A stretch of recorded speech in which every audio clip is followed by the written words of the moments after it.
Frankly, they get on like a house on fire is the most misleading saying in the English language. Faulty wiring? Misuse of heating equipment? Suspected arson? Not evocative of two people getting along in the least. You know what a house on fire has me picturing? Bazookas, flamethrowers, sirens in the distance. Because nothing is more guaranteed to start a house fire than two enemies blowtorching each other's most prized possession. Want to trigger an explosion? Being nice to your roommate is not going to do it. Lighting a match on top of their kerosene-soaked handmade quilt, on the other hand... Miss? The Uber driver turns, looking guilty about interrupting my pre-apocalyptic spiel. Just a heads up, we're about 5 minutes from your destination. I smile an apologetic thank you and glance back at my phone. My two best friends' faces take up the entire screen. Then, on the upper corner, there's me. More frowny than usual. Well justified. More pasty than usual. Is that even possible? More ginger than usual. Must be the filter, right? That's a totally fair take, Mara, Sadie says with a puzzled expression.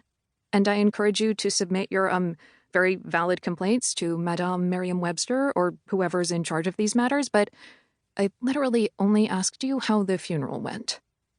Yes, Mara. How'd funeral go?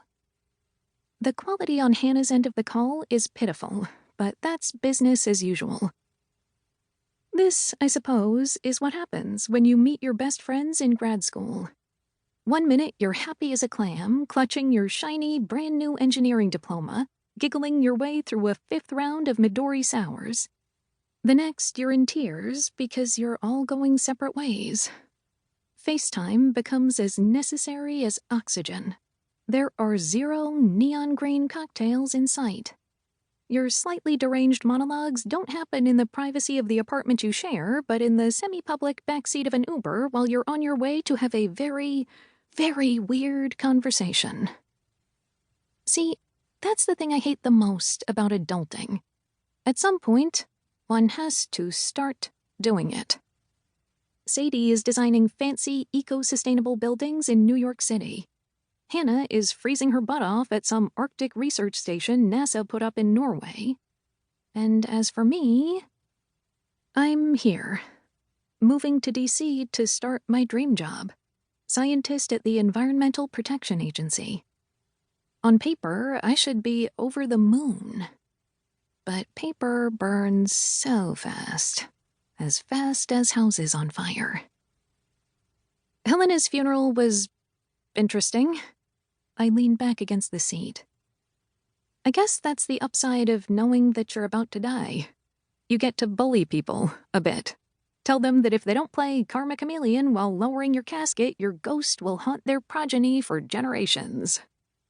I'm just glad you guys were able to be with her in the last few days, Sadie says.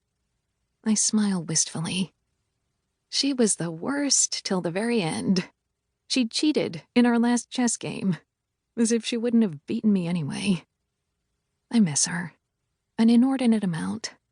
Helena Harding, my PhD advisor and mentor for the past 8 years, was family, in a way my cold, distant blood relatives never cared to be.